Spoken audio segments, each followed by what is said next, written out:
Realmente es necesario contar calorías, es necesario controlar cada gramo de alimento que comemos.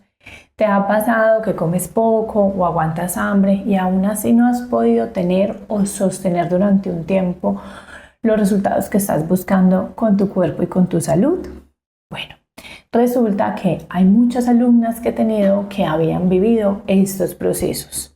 Habían hecho muchas dietas, casi siempre con ese enfoque calórico, y se habían visto con unas restricciones en cuanto a la cantidad de alimentos, pero sin ver unos resultados contundentes, o que al principio funcionan, pero después de un tiempo dejaban de funcionar. También les estaba pasando que comían poquito y se acostumbraron a esto, y entonces su cuerpo empezó a manifestar ansiedad constante por comer, lo cual ellas pensaban que era algo incontrolable y finalmente se convertía en atracones. Esto lleva a las personas a que tengan un conflicto con la alimentación y a que estén constantemente teniendo culpa y pensando que comer es algo malo. Todo ese contexto me motivó a hacer este video en donde quiero hablar claro sobre el tema de las calorías y las dietas de conteo calórico, porque no son la única alternativa para gestionar el peso, y más allá que el peso, gestionar el porcentaje de grasa y el bienestar. Quiero que hoy hablemos del contexto, comprendamos que hay un contexto más amplio y una historia detrás de las dietas basadas en calorías, y también tengas en cuenta cuáles pueden ser las desventajas de sostener una dieta de este tipo durante un tiempo prolongado. Soy Melissa Sánchez, facilitadora en alimentación, hábitos y bienestar. Le ayudo a las personas a conocer su cuerpo, su metabolismo y los alimentos, y de esa manera establecer un estilo de vida saludable que se adapta a su necesidad. También soy profesora de cocina natural y alimentación consciente. Hoy hablaremos precisamente de este tema que se llama las calorías. Durante muchos años se ha sostenido la creencia de que para bajar de peso lo único que hay que hacer es comer menos y moverse más. Es decir, restringir la cantidad de alimentos que comemos y hacer un montón de ejercicio. Con una premisa que es que si yo como más calorías de las que mi cuerpo quema, sencillamente se van a acumular, pero que si yo ya tengo esas calorías acumuladas en forma de grasa, entonces lo que necesito es comer muy poco para que mi cuerpo utilice esa grasa y sencillamente baje de peso. Pero nuestro cuerpo no es una fórmula matemática, y resulta que en las investigaciones más recientes se ha observado que más allá del concepto de calorías, hay otros factores importantes que implican el equilibrio metabólico, y cuando hay equilibrio metabólico se generan las condiciones para que no solamente perdamos ese exceso de grasa, sino que también empecemos a experimentar otro montón de cambios en nuestro cuerpo que están vinculados con el bienestar. Porque contar calorías no funciona en el largo plazo, o por lo menos no funciona para un gran porcentaje de las personas. Primero, no es lo mismo las calorías de un alimento de buena calidad nutricional que las calorías de un ultraprocesado o un alimento con una calidad nutricional muy pobre. Te lo voy a decir en palabras fáciles. ¿De dónde vienen esas calorías? Sí importan. No es lo mismo 100 calorías en un brócoli que 100 calorías en unas papas fritas.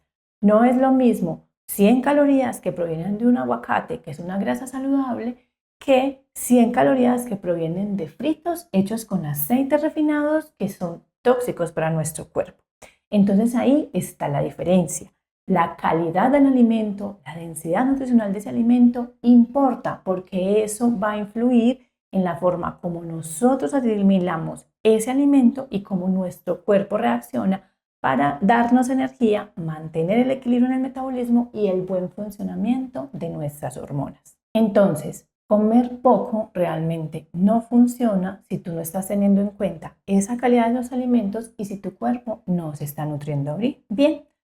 Otro factor que no tiene en cuenta una dieta que solo está basada en el conteo calórico es la genética. Y es que, como ya te mencioné antes, hay personas que comen muchísimas cosas de muchísima cantidad y no suben de peso, pero hay otras personas que suben fácilmente de peso. Y si vamos más allá del peso, es que cada cuerpo funciona diferente, necesitamos un balance de nutrientes distintos y nuestros genes pueden reaccionar dependiendo de la herencia que tengamos, diferente, dependiendo de ese entorno celular y de los estímulos que le estamos dando al cuerpo.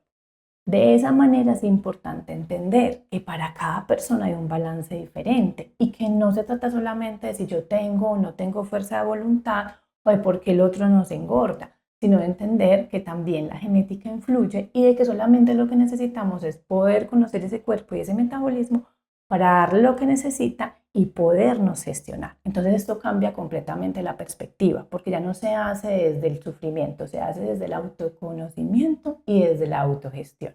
Y finalmente es demasiado importante tener presente otros factores que ya hoy sabemos que están directamente relacionados con el sobrepeso y la obesidad, como por ejemplo la salud digestiva, el estrés y la actividad física. Y es que no es lo mismo si tú no tienes un buen sistema digestivo, una microbiota en equilibrio, donde la digestión de esos alimentos y la asimilación de sus nutrientes se va a hacer de una forma adecuada, que cuando sencillamente las condiciones de tu cuerpo no están en equilibrio.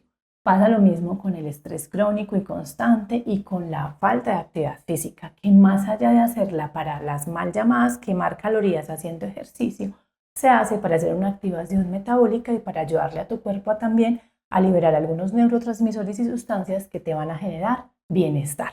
Entonces, cuando tenemos en cuenta un conjunto completo de factores, vemos que no es necesario contar calorías, porque si yo le doy a mi cuerpo lo que mi cuerpo necesita en un balance adecuado y con alimentos de calidad, finalmente el equilibrio metabólico y el equilibrio en todo el funcionamiento de mi cuerpo va a permitir que yo me vea bien, me sienta bien, aumente la energía y aumente el bienestar.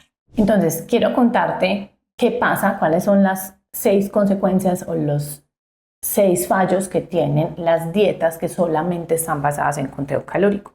Pero antes de eso, quiero hacer una pequeña pausa para darte una información que te puede ayudar. Primero, si tú quieres empezar a conectarte con la alimentación, conociendo mezclas de alimentos ricas que son saludables y te pueden ayudar a empezarte a acercar el bienestar, tengo mi libro digital Delicioso y Saludable es Posible y te dejo toda la información aquí en el link o en la descripción.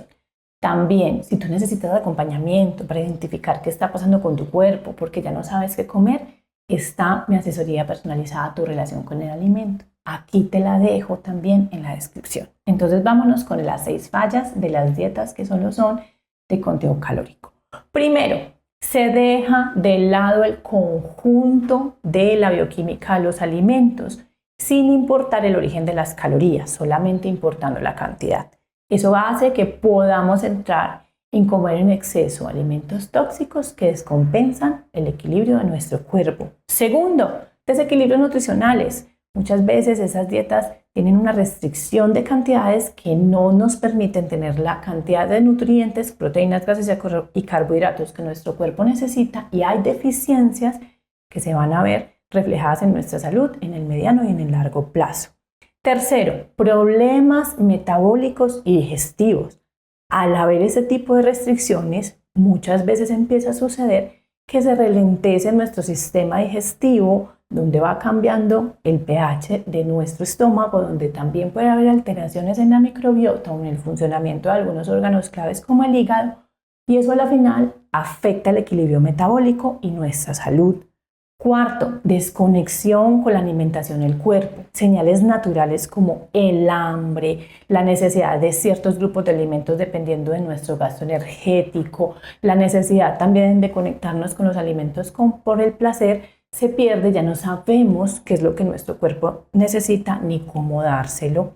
Quinto, restricción y lo más importante, miedo a la comida. Es lo que más he visto. Ya nos da miedo comer, ya pensamos que comer mucho es malo y que si comemos ciertos alimentos como grasas que pueden ser sanas también son malas. Entonces le tomamos tanto miedo a comer, le cogemos tanto miedo a comer que finalmente se nos desorganiza y la relación con el alimento se desvirtúa y se pierde. Y sexto, episodios de hambre extrema que llamamos como ansiedad por la comida, pero que finalmente es hambre porque nuestro cuerpo, cuando necesita energía, nos la pide, y la forma de pedirla es con hambre. Necesito más alimentos, pero nosotros confundimos el hambre con ansiedad y pensamos que es ganas de comer dulce o es ganas de picar. Entonces miren la desconexión tan grande que empieza a haber, que cuando se perpetúa en el tiempo, pues cada vez va a afectar más nuestra salud. ¿Qué podemos hacer en lugar de contar calorías? Bueno, hay unas perspectivas más modernas de la alimentación. Es importante priorizar la calidad de los alimentos y para eso hay que conocer los alimentos y saberlos mezclar. También aprender a escuchar las señales del cuerpo, porque llevamos tanto tiempo pensando que el hambre es mala y que la ansiedad es común, pues que ya no sabemos cuándo es hambre, cuándo es ansiedad, incluso a veces no sabemos cuándo es sed y cuándo el cansancio es sencillamente falta de energía porque no comemos lo suficiente. Entonces, conocer el cuerpo es muy importante. Hacer un balance adecuado de nutrientes para tu necesidad individual, teniendo en cuenta esas características metabólicas que van ligadas a su genética. Y finalmente, aprender a disfrutar los alimentos sin culpa. Para cerrar, quiero decirles, no somos un número. La salud no se mide en kilos, no se mide en porcentaje de grasa, se mide en conjunto y ese conjunto se siente.